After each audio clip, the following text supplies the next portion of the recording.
Nesta noite, teremos a palestra Nelson Rodrigues e o Feminismo. É com muita honra que convidamos, então, para proferir a sua palestra, a professora doutora Adriana Facina.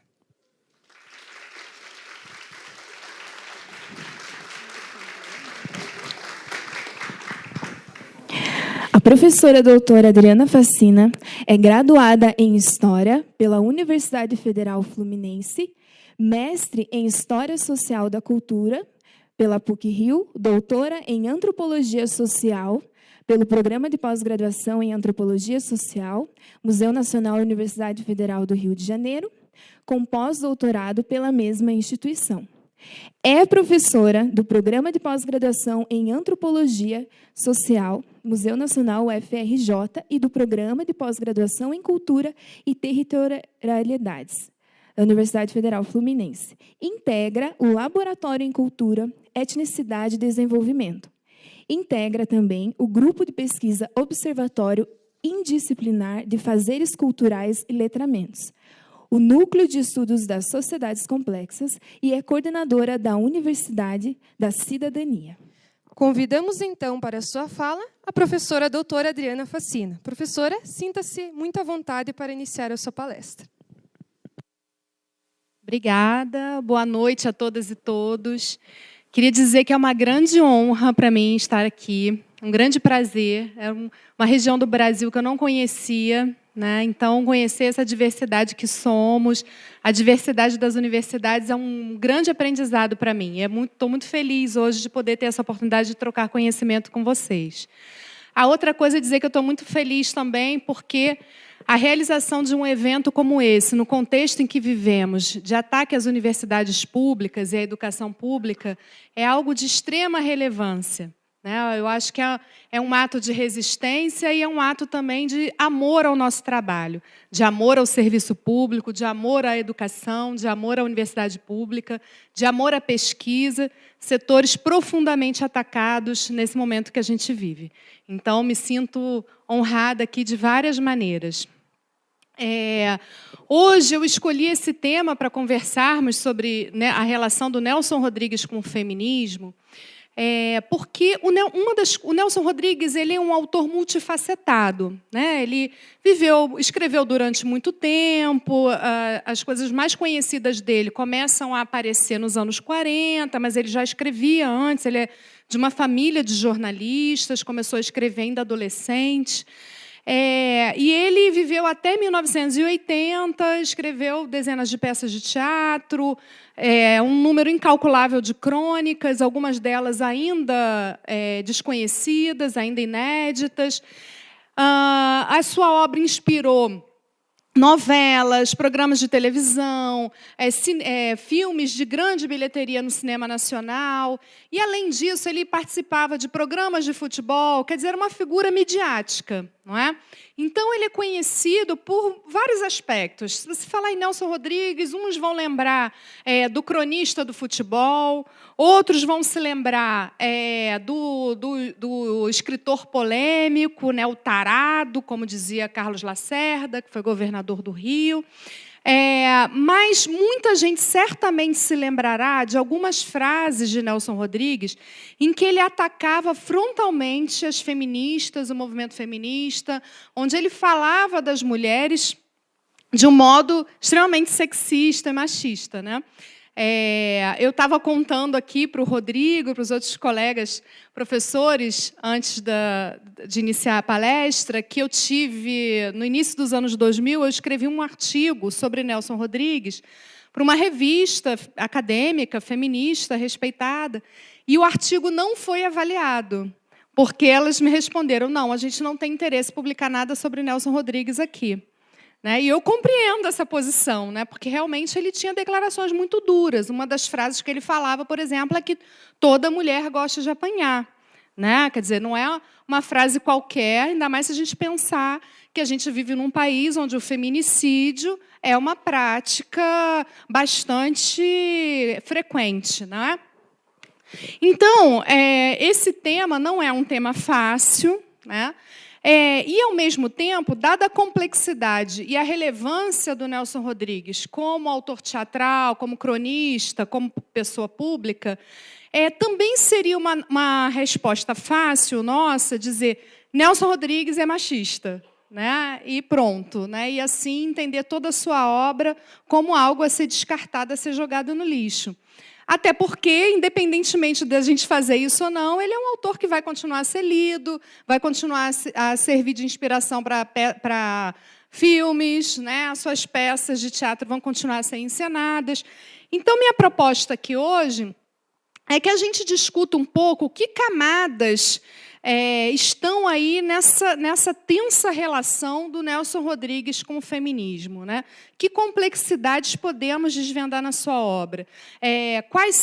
Que tipo de diálogo ele estabeleceu com esses movimentos feministas, com ideias feministas em sua época? Antes de eu começar a falar propriamente disso, só lembrando, como eu falei, o Nelson Rodrigues ele é de uma família de jornalistas. Então, desde muito cedo, ele frequentou redações de jornal. E as redações de jornal eram ambientes, até um tempo recente, onde você tinha uma ambiência intelectual muito particular e bastante diferente da ambiência universitária. Por quê?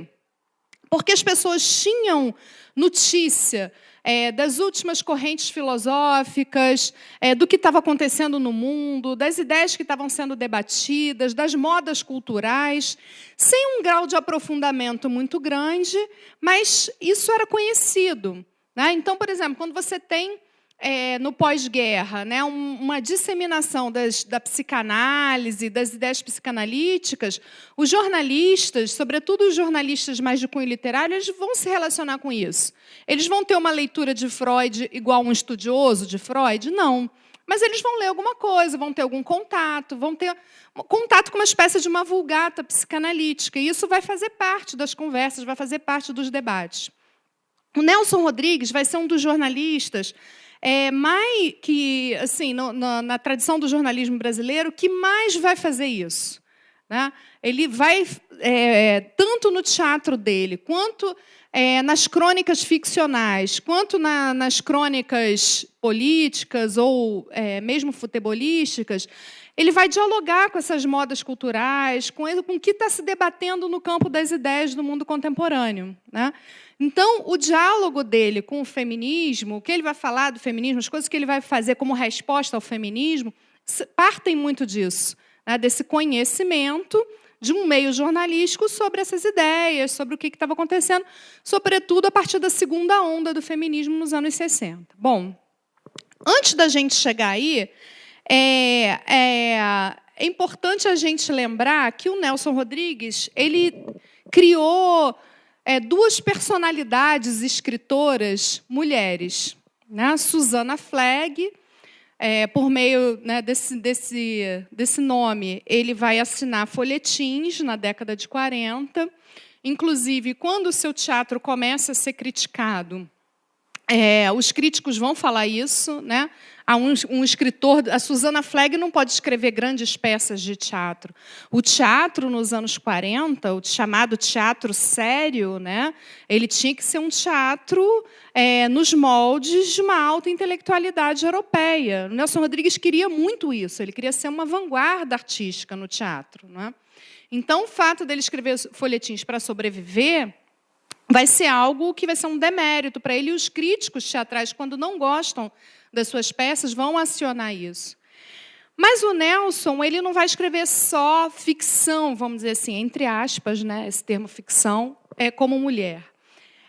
Em 1949, o Nelson vai trabalhar no Diário da Noite e ele cria uma nova personagem que vai ser chamada de Mirna, né?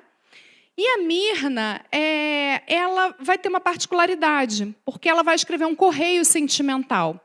Isso era uma coisa também que era frequente nos jornais, na rádio isso vai existir também. As pessoas escreviam, sobretudo mulheres, contando seus problemas amorosos e pedindo um conselho, né, uma consulta, algum tipo de aconselhamento.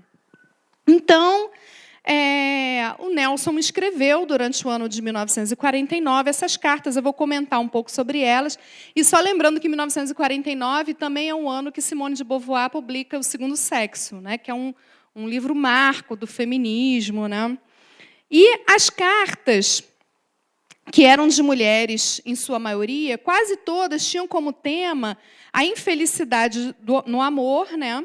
E nas suas respostas, Myrna / Nelson explicitava suas concepções acerca do que é o amor e sobre a natureza das relações entre gêneros.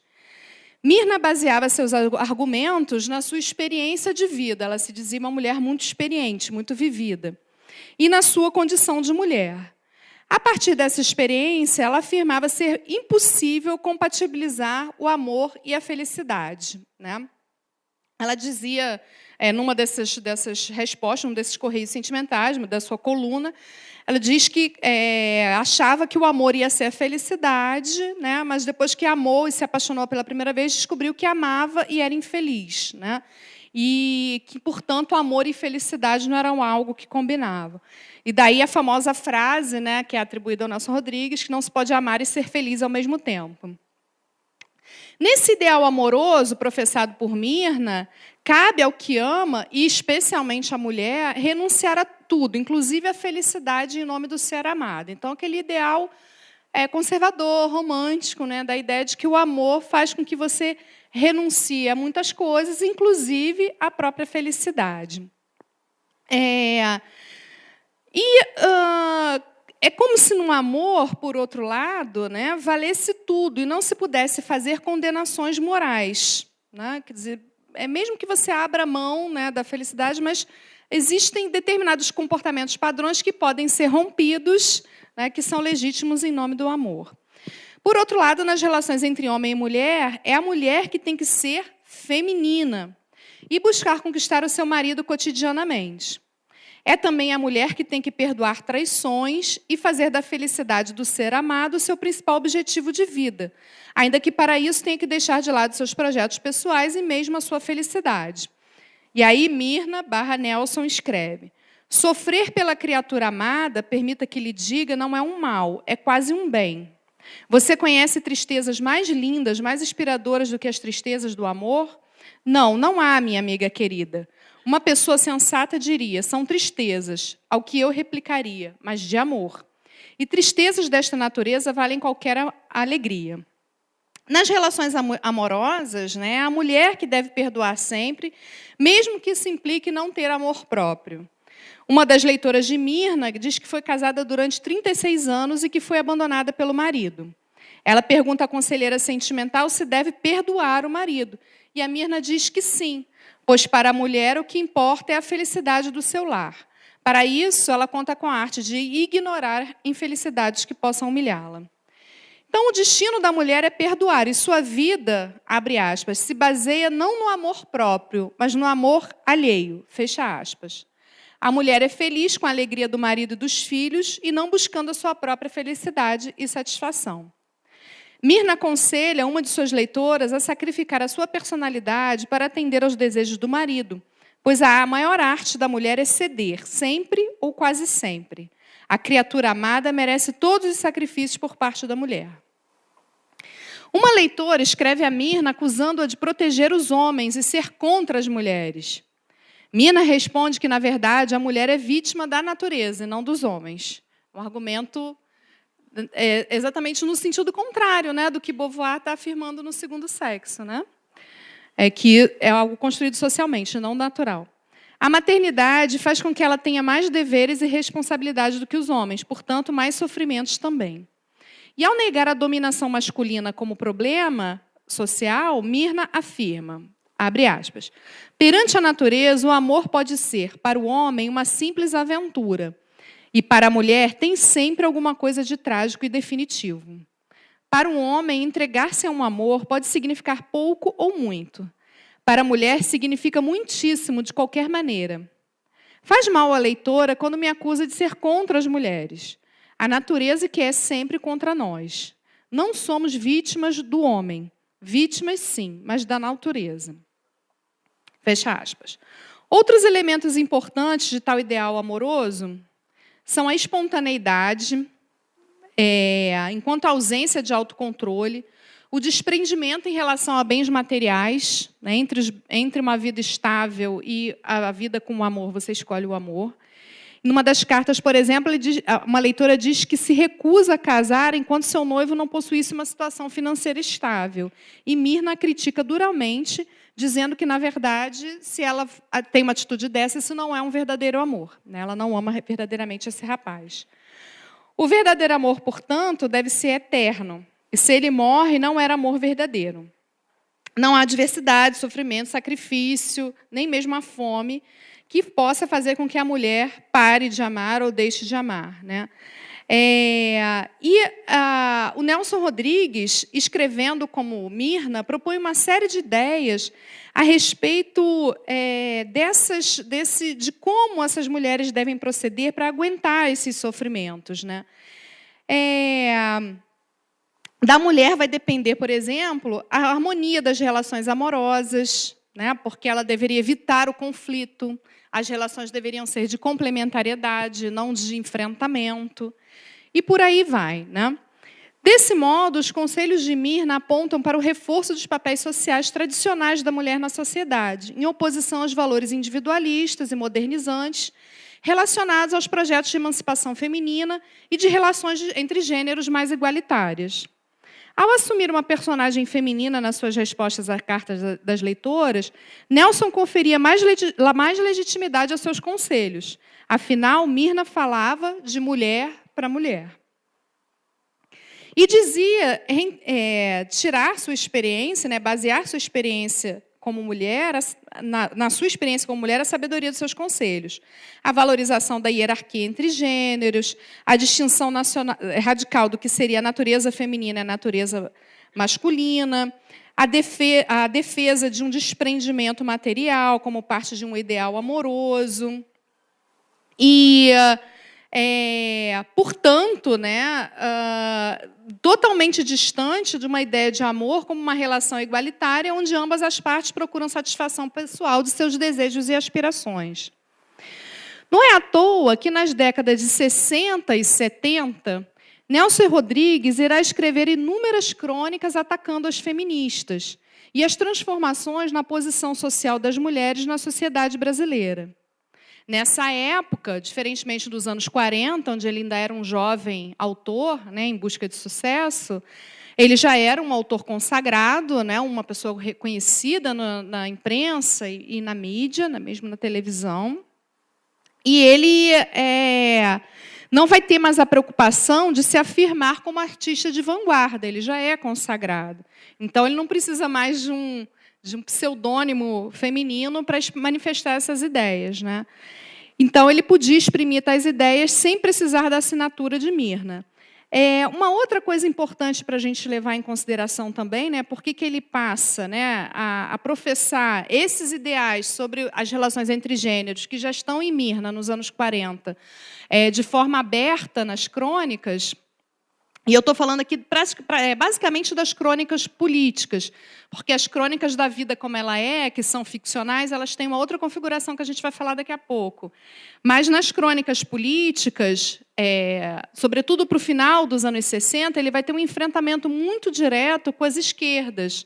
A gente tem que lembrar da ditadura do golpe, né, civil-militar de 64, que ele apoiou, a ditadura que se estabeleceu em seguida, que também contou com seu apoio político, ele era um anticomunista ferrenho.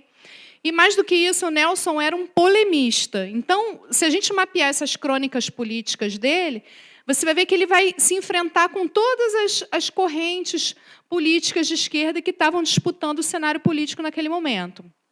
Ele vai falar da esquerda universitária, ele vai falar da esquerda católica, ele vai falar da esquerda teatral, né? Ele vai se confrontar com essas pessoas todas. E vai se confrontar com as feministas, né? E O extremo oposto, né, dessa mulher idealizada por Myrna, Nelson, né, essa mulher que renuncia a tudo, que exerce essa feminilidade complementar ao homem, que não entra em conflito, é o que o nosso autor classifica como a antimulher nas suas crônicas jornalísticas da década de 60 e 70, que é como ele vai chamar as mulheres emancipadas, as feministas, as estudantes, né, que estão nos movimentos que vão, estudantis que vão para as ruas, nas passeatas, né? Na visão de Nelson, a antimulher seria a negação das características propriamente femininas, seja pela adoção de regras de comportamento mais igualitárias, no que diz respeito às relações entre gêneros, seja devido às mudanças nos padrões de beleza feminina, que passaram a impor transformações nos corpos das mulheres. O corpo da antimulher, na descrição de Nelson, seria sem curvas, sem seios, ou seja, sem os atributos que ele considerava tipicamente femininos, portanto, masculinizados. Numa crônica publicada em julho de 1973 em O Globo, Nelson reclama do ideal feminino do diretor italiano Michelangelo Antonioni, identificado com a vanguarda cultural da época. Ele conta que foi assistir a um filme de Antonioni e viu que o elenco estava cheio de antimulher e que o diretor não admitia curvas nem bustos. A esse ideal feminino, que Nelson considerava não passar de um macho mal acabado, com suas palavras, ele opõe as atrizes de cinema do passado. E aí ele, citando,